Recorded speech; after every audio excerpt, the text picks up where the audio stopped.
December 12, 2001. Somewhere in the mountains of eastern Afghanistan, the bombing stops. For 3 hours, the sky goes quiet. No jets, no thunder, just wind moving through pine and rock, and the sound of a ceasefire nobody in Washington asked for. Under that silence, a tall man and 2 of his sons slip out of a bunker, walk past exhausted fighters, and disappear into the dark. He isn't running toward Pakistan, where 500 American, British, and Afghan fighters expect him to go. He's walking north, deeper into Afghanistan, toward a city the coalition already controls. Nobody stops him. Nobody even sees him. It will take almost 10 years, 1 failed war, and a Navy SEAL raid on a house in a Pakistani suburb to find Osama bin Laden again. And for most of that decade, the United States government will insist he was never that close to being caught at all. That's a lie. He was 10 meters from a special forces unit that had him on the radio, and the reason he escaped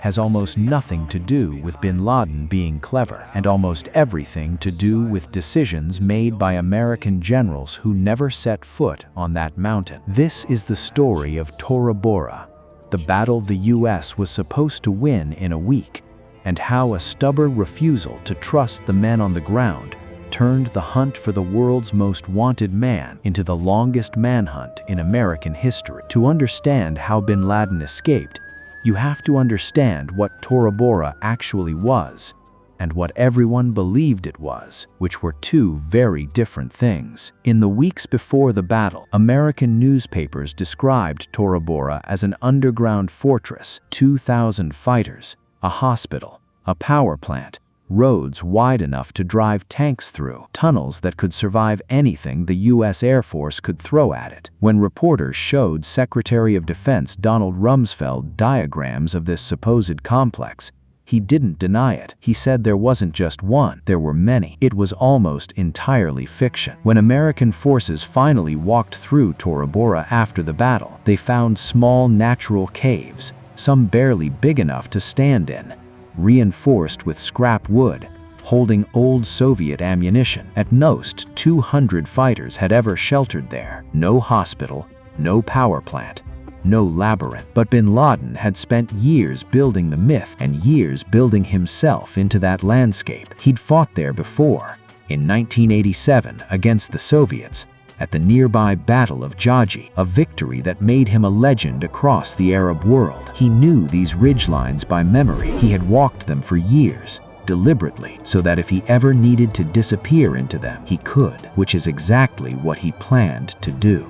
After September 11th, the American response was fast. Within a month, U.S. and coalition special forces, working with the Northern Alliance militias, tore through Taliban positions across Afghanistan. Kabul fell by mid-November. The Taliban government collapsed in weeks, but bin Laden wasn't in Kabul. On November 10th, the CIA tracked him near Jalalabad, moving with a convoy of 200 pickup trucks, headed straight for Tora Bora. Within days, Vice President Dick Cheney confirmed publicly what the CIA already suspected. Bin Laden was in those mountains, surrounded by loyal fighters, and he wasn't planning to run. He was planning to make a stand, just like he had against the Soviets. CIA officer Gary Burnson, the man leading the manhunt, didn't wait for permission. He sent a small team, codenamed Jawbreaker,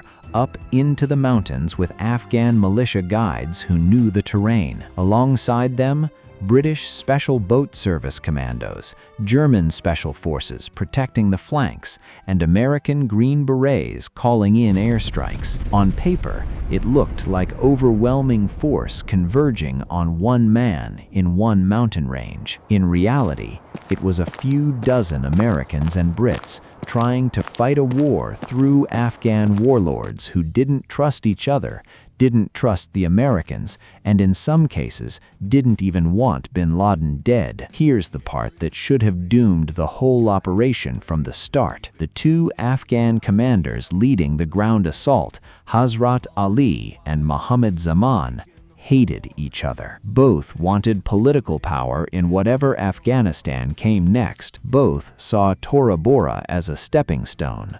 Neither fully coordinated with the other, and at points, their own fighters shot at each other instead of al-Qaeda. Worse, it was the middle of Ramadan. Every evening, as the sun went down, the Afghan militias the U.S. was depending on would walk off the mountain to break their fast with their families. Every night, ground the coalition had bled for during the day was quietly handed back to al-Qaeda. Bernsen saw the danger immediately. He understood something the generals back at Central Command didn't seem to grasp. Bin Laden wasn't going to stay and die a martyr.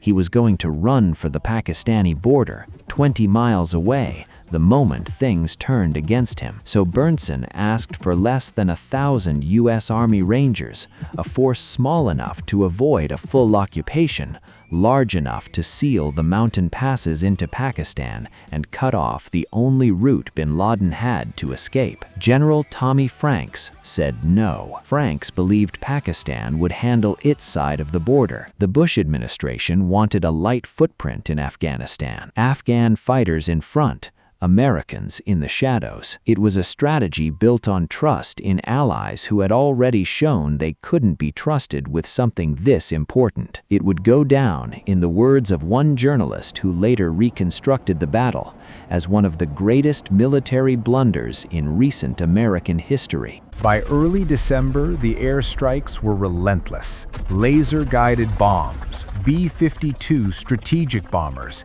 even the largest conventional bomb in the American arsenal, dropped to shock the Afghan militias into believing in American firepower. It didn't fully work. From a distance, the massive detonation looked underwhelming, a puff of dust on a nearby ridge. Afghan fighters, expecting an inferno, lost confidence in their American allies almost as fast as they'd gained it. What none of them knew, bin Laden had been near that blast. Days earlier, sleeping in a bunker on the valley floor, he'd startled awake from a nightmare. A scorpion, he said, crawling toward him in the dark.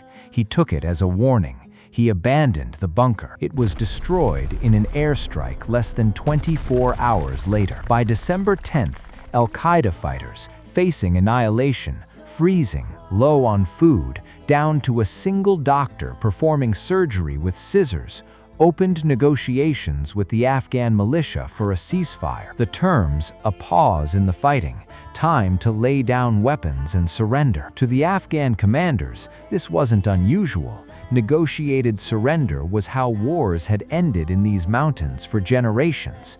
To Gary Bernsen, it was a trap. He didn't trust al-Qaeda for a second. He got on the radio and screamed for the bombing to continue. No ceasefire, no negotiation. Al-Qaeda half honored the truce and half ignored it, bombing positions hours before the agreed deadline. One pilot, in protest of the whole arrangement, drew a giant number 8 in the sky, followed by the word on. But the pause was long enough.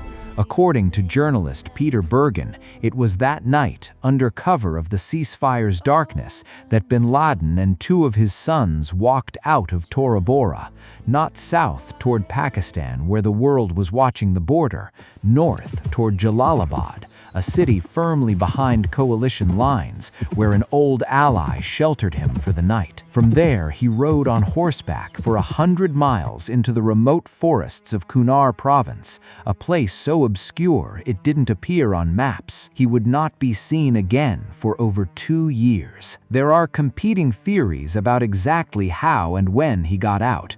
Some accounts place his escape on the 15th or 16th, slipping south through the passes with fleeing fighters who bribed local tribes to look the other way. One Delta Force account describes Pakistani military helicopters making unexplained short landings near the border during the battle, raising uncomfortable questions about who else may have helped him. But every version agrees on the essential fact: the mountain passes into Pakistan were never sealed. The Rangers Bernsen asked for never came. The airdropped mines that Special Forces requested to block those passes were never approved.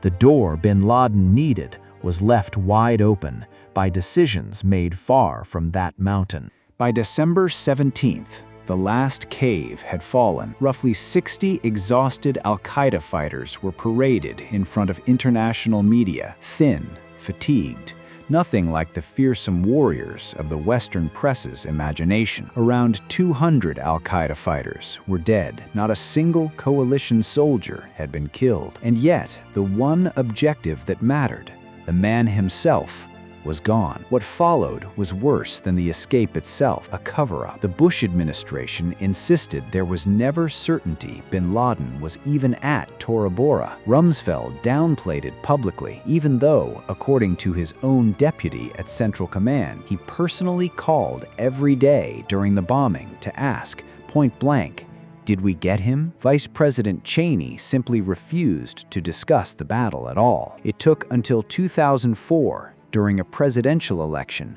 with bin Laden's freedom suddenly a campaign liability, for General Franks to even admit uncertainty about the operation. It took until the spring of 2005 for the Pentagon to formally acknowledge, in writing, what had actually happened at Tora Bora. Bin Laden was there, and he escaped. 4 years. That's how long the American public waited for the truth about the most consequential missed opportunity of the entire war on terror. The consequences didn't stay in the mountains. With bin Laden alive and the Taliban's most committed fighters escaped into Pakistan's tribal areas, the war that was supposed to be over by Christmas 2001 stretched into a 2-decade occupation. The Taliban regrouped, Al-Qaeda rebuilt, and when American attention and resources shifted toward Iraq in 2003, the insurgency in Afghanistan found room to grow. A 2009 U.S. Senate investigation later concluded plainly, not enough troops were committed at Tora Bora, and that failure laid the foundation for the insurgency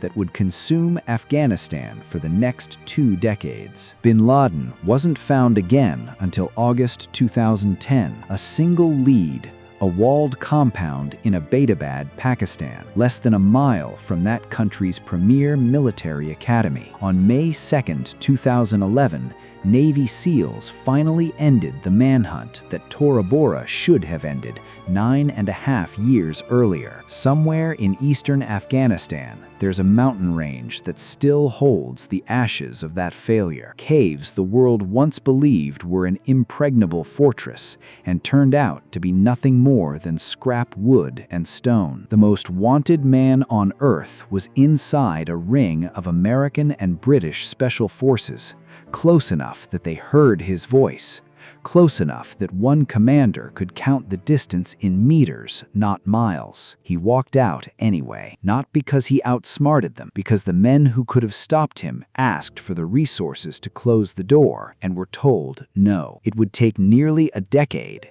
2 more presidents, and thousands more lives before that door finally closed for good.